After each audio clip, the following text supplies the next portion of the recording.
Hey guys, I've been wanting to make a quick video about one of my favorite new albums that I would highly recommend to you to use as a reference for your metal mix.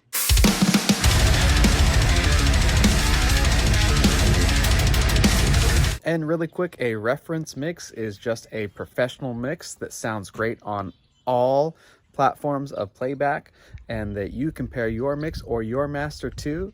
So that way it's kind of like a guide to see and gauge where your mix is at the moment. And for those of you who don't know me, my name is Daniel D. Santiago. I'm a husband, a father, a veteran, and a mastering engineer.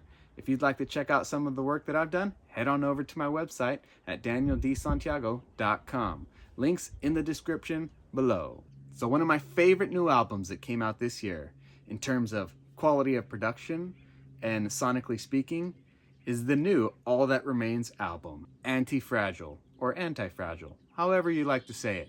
The album kicks ass.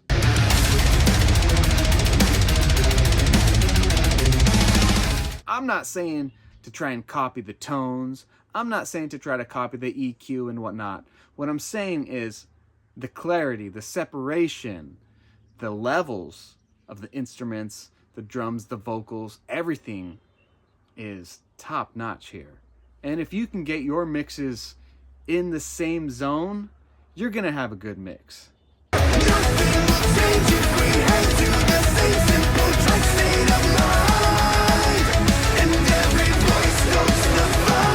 Do what you do artistically and creatively, but check to see how it's standing up against this album.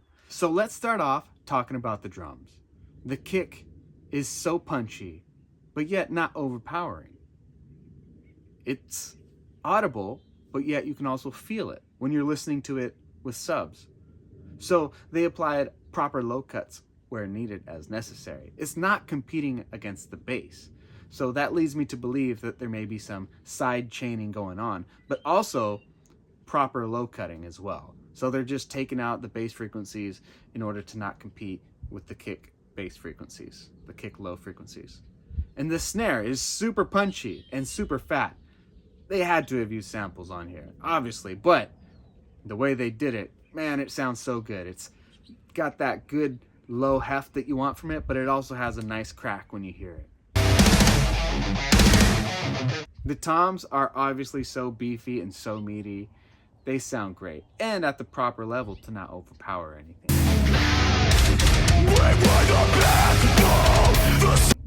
And the hi-hats and the cymbals, just so crisp and so clear. All this leads me to believe that they are properly filtering everything that is unnecessary within the drums and the other instruments to leave that room for those instruments, the drums. And with that being said, the guitars. The guitars sound amazing.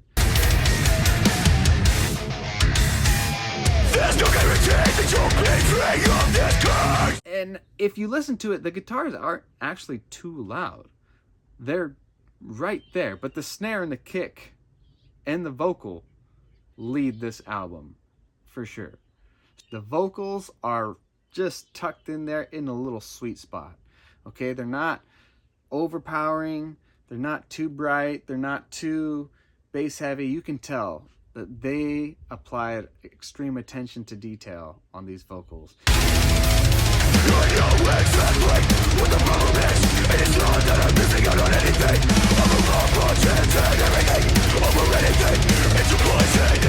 And I like where they sit, and it brings the overall focus on the entirety of the mix, so you're not really too focused on just the vocal.